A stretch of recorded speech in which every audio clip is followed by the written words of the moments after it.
Hello, welcome back everyone. So I got some information today that there is going to be a gem challenge summon that is coming right around the corner. We will see it at changeover tonight, or I guess that would be tomorrow, depending on your point of view. But regardless, it is coming. So it is going to be for 20 gem pulls. So this will require you to go ahead and do 20 polls. And look, I understand this 20 poll thing could be a little bit stressful for people. That does require a fair amount of gems. Likely in the scenario, I'm guessing at least 6,000. A lot of the portals up right now are going to be at the 3,000 range. There's going to be a covenant too for you big spenders in case you want to go that route.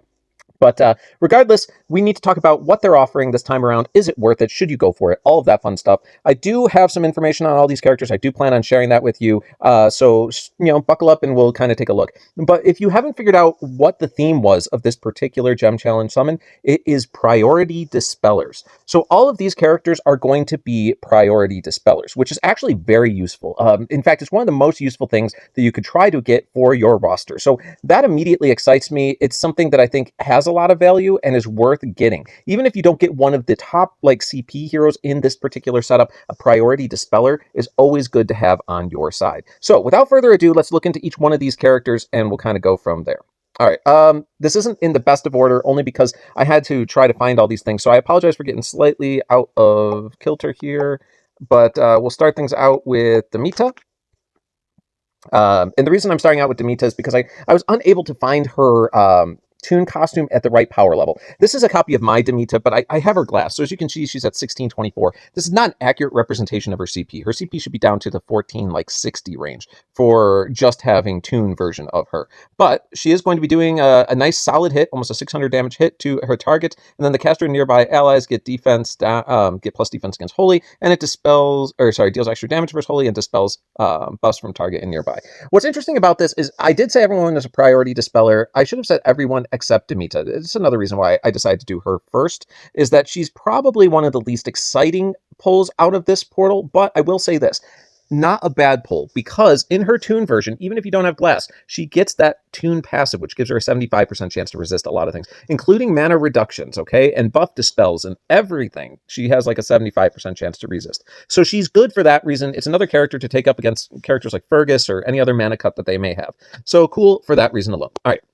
Let's move back into it. I guess I'm going backwards on this, which is kind of weird, but that's fine. So next up, we'll go ahead and do this Xie Zi Jing lady. So she might be one of the least exciting ones in here, just CP-wise. But I will say this. It doesn't really matter. The CP not being great, isn't awesome, but their job is to Priority Dispel. And a lot of these guys are doing it, as you can see, at fast speed. She is a fighter, which gives her a chance to revive. So even if she is killed off relatively quickly, there's a chance she can come back and be healed and all of that fun stuff too.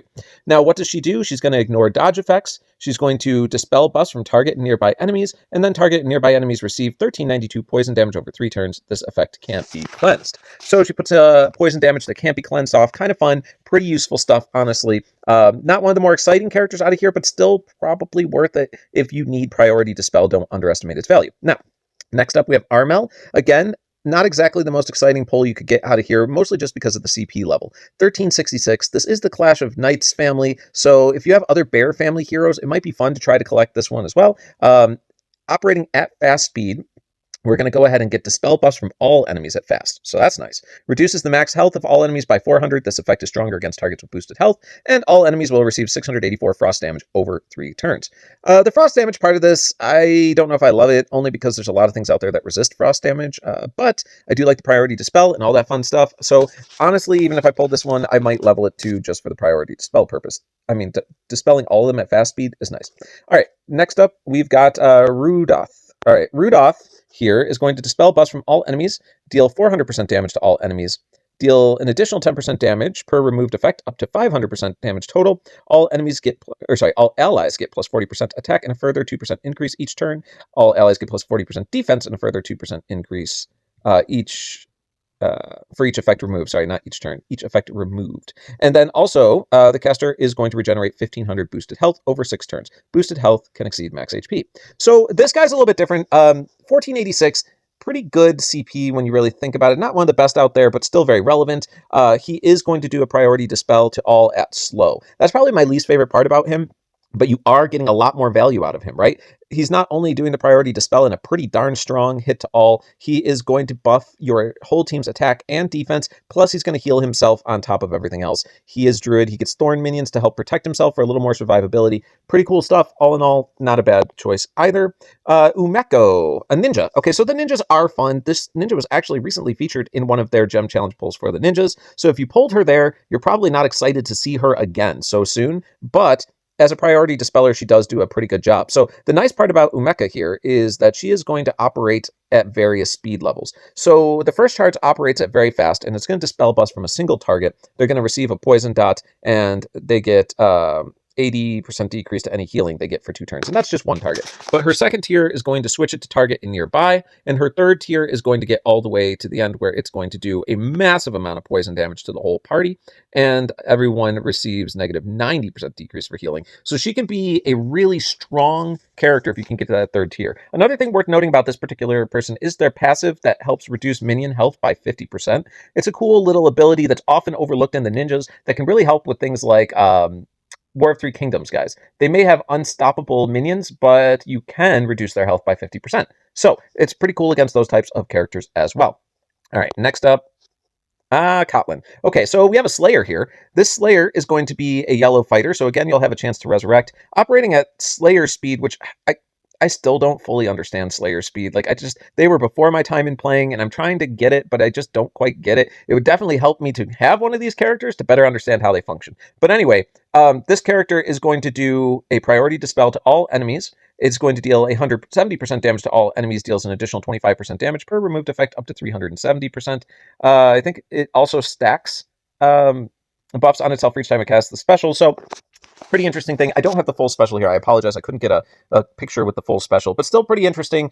Plus, it's going to be higher in CP at 1588. She is going to be a worthwhile level if you get her for a pretty decent priority dispeller. All right. Then let's go ahead and move on to our bard here, Salamata. Salamata, first of all, bards are always sought after for their family bonus of the plus 5% mana, as long as there aren't family bonuses within your party. In other words, if there is no family bonus they get the bard buff. If you have 2 of the same family in a team, neither one will receive the bard buff. So you kind of want to use mismatched teams with bards, which is fine because we all have plenty of mismatched heroes out there. She also has the passives, which get overlooked at times as well. This is the one that reduces dances and ballots down to a single turn. So, there weren't a lot of bards that were released with this ability, but it's useful at times. When you go up against Sludges or, I don't know, I'm trying to think of someone else. Even Andy J, the summer DJ guy, stuff like that, you can remove their ability to hide behind the protection of their dance, and I think that's a pretty cool effect to have. Then also she does the attack up, and at fast speed she's dispelling buffs from the target and nearby enemies, dealing a pretty solid 375% hit to them, and also doing minion wound, which was also another ability that didn't really take off, but it's helpful. It does extra damage to minions and mega minions, and then also the target and nearby enemies get negative 80% decrease to any healing received for 3 turns. So another heal reducer as well as priority dispeller. Great character, can't complain about that. All right, Kimster. Kimster's up next. So Kimster is another moth, which is fantastic. This was not one of the more popular moths out there, but I will point this out that this is still a very cool pull to get in a challenge like this because of the fact that this is a very fast dispeller, right? So I think that's very cool. No matter what, a very fast dispeller is going to just keep buffs off of your opposing team, and that is very, very helpful to make sure that the rest of your stuff can roll through, especially when you're dealing with teams like a Durlifler or something like that, right? Get that debuff protection off of them as fast as possible. Or if you're dealing with taunts, get those taunts off as quick as possible. But this character is a little bit funky because it functions on 2 different levels. So the first special will be the weaker version because there most likely is not toxin damage up. There are a couple other characters that do toxin damage, but not many. So most likely you have to rely on this character to first do the special, then do a follow-up cast to get the strong special. But the first special does say all enemies receive 1145 toxin damage over 5 turns, and it does stronger damage versus minions and mega minions, and dispels buffs from all enemies.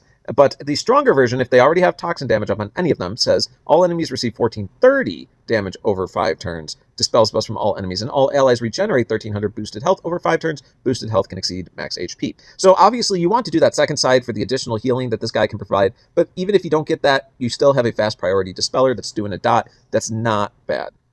Oh wait, shoot, I lied. This one's not a priority dispeller, huh? All right, well, I guess this is the second not priority dispeller in here. Technically, that's not great. Because if you're dispelling someone like Durlafleur, you would prefer to dispel that before you try to put your toxin damage on there. But he doesn't do that. So I guess that does kind of make Kimster fall a little bit further down. I thought the majority of these guys were priority dispellers, but man, that's a bummer. Okay, sorry, Kimster, you're a little further down on my list. But the one thing I will say is that you do have Moth Dust on your side. We love the Moth Dust. So, I mean, that might bump you back up. I wouldn't hate it. If I pulled him, I'd probably still level. So, there we go. All right, moving on, Ray. Oh, gosh, Ray. This guy would be a great pull for pretty much anyone who gets him, right? So, he has Magic Tower, so he is going to have the Mega Minion health reduction. Reduces their health by 75%. That's so huge as a passive. Can't complain about that. He also is going to do other stacking things with his passives. He's got a great passive skill set. I just don't have time to go into all of it. You can look it up if you pull him. But we're here more focused on the specials. He also gets ailment immunity, which is a pretty cool Aether power. It might be different in his costume, though. I just noticed this is not the costume version. But that 1600 team power is pretty nice. You got to admit that. All right, so down the special skills, we're going to have two different charges for this as well, like all Magic Tower heroes. First one's going to operate at very fast speed. The second one will operate at basically just slower than slow. So instead of having 12 tile matches to get the special off, it'll take 12.3, which is really irritating, but still. Anyway, so here's what it does. First mana charge is going to say all enemies receive 855 burn damage over 3 turns. All enemies get plus 34% defense against fire and dispels buffs from all enemies. Again, this is not a priority dispeller, so I guess I really need to pay more attention to that. There were a lot of priority dispellers, though. And then the second charge is going to say all allies regenerate 1190 HP, and all allies get plus 50% attack against nature, and cleanses status ailments from all allies. So it is nice that he has the ability to both dispel and cleanse, but in reality, I think most people would want to function with this guy at his first skill level, operating it very fast. So you can keep a burn damage up very quickly and very often with this guy. Also, you can make sure to put plus defense against fire up for your whole team and dispel buffs from enemies pretty quickly. So with that package in mind, I still think this guy's awesome. Wish he was a priority dispeller, but I'll take him all day. All right, and then last but not least, we have Louhi. Now, Louhi, I know for sure, is a priority dispeller, and he does get to 1600 CP. This one doesn't show master talents, so just know that if you have Louhi's costume, he will get up to 1600. He is going to be a priority dispeller and do a 280% hit to all enemies, and all enemies get negative 30% defense, which is pretty cool as well. So pretty basic in what he does, but what he does is very helpful, right? He's operating at average speed, but he's going to do a dispel to all enemies, then do his damage, then pop him with a defense down. It's a pretty good setup all in all. You're not going to think he's the most exciting character you have, but he will help you win fights. I promise you that. All right, so there you have it. We did cover... Oh, no, we don't need to look at Edmund. That's from something else. We did cover everyone here. That's 10 heroes. All right, all of them dispellers, not all of them priority dispellers. So let's see how many priority dispellers we have in total. We've got 1, 2, 3, 4, 5, 6, 7. Okay, so 7 out of 10 are going to be priority dispellers. That's a pretty good odds rate, right? That's 70% chance you get a priority dispel. There is going to be a small chance you don't, but, I mean, them's the ropes, right? There's always going to be characters you're excited to get out of these, characters you're not as excited to get out of these. But the question is, do I think the value's here? I kind of do. Not just that, but the portals available to us are pretty cool as well. Okay, so the portals that we do have are fairly interesting right now, and I think that's important too, right? If you're going to do these pulls, you want there to be something exciting to pull from. The fact is, we do have the brand new Brave and Beautiful quest out here with some real monsters. The Beast is absolutely devastating. This healer is going to be so hard to kill. She would be fun to have on your team. I 100% promise you that. And Costume Aramis is still pretty darn tootin' too. Like, I would definitely appreciate picking him up. And what's cool about that is you could also get a second copy of him from Fated Summon right now if you are lucky enough to pull this guy. So I think that that's not bad. At 3,000 gems, sorry, I forgot to cover that. 3,000 gems, it's a pretty cool portal to pull from. We do have our Untold portal, or Untold 2 portal back up again. This one is featuring a couple of our costumes. We have Rain, we have Ott. Both of those would be huge to pull. Then we, of course, will have access to some of the other ones. This guy may not be quite as fun, this Moskinar guy. He's good for Titans and so on and so forth, but I mean, he's not necessarily the biggest win of the portal, but still 3,000 gems for this one as well. And then we do have Covenant up featuring some very heavy blue related things. So we've got the brand new Hail Winter. I did a review on him. He's a great tank, but like every tank, Dispel kind of sucks for him. Ironheart was okay. I'm not in love with him. River Fang is an absolute beast of a character to get. That'd be awesome. Cure is not terrible, but there's better healers out there, in my opinion. Melina is another monster. If you pull Melina, you are going to be so happy. She does everything for you, and she does it in all the right ways. So Melina's great. Postman's not that exciting either. So honestly, I don't know if this Covenant portal necessarily is the one that I would want to pull from at 3,600, but it is out there. If that is what you're interested, give that a whirl. Now, they may end up throwing another portal in there, like a pickup summon or something like that, just to give us an additional option. But even if not, I would say both the Untold Tales and the Alliance Quest are worth pulling from. So, with that in mind, I wish everyone luck if they want to participate in this, if they can afford to participate in this. The other thing worth noting is that Black Friday Summon Portal will begin in about a week, maybe 10 days from now. So just understand that if you're going to drop 6,000 gems, that's 6,000 gems less you'll have for the Black Friday summon, if that's something you enjoy doing. So take that into consideration, but a guaranteed 5-star is usually a great way to go. Thanks so much for joining, guys. If you do like what I do, at the bottom right, you're going to see a little subscribe button. You can click that so you can find me easier in the future, and I look forward to seeing you next time.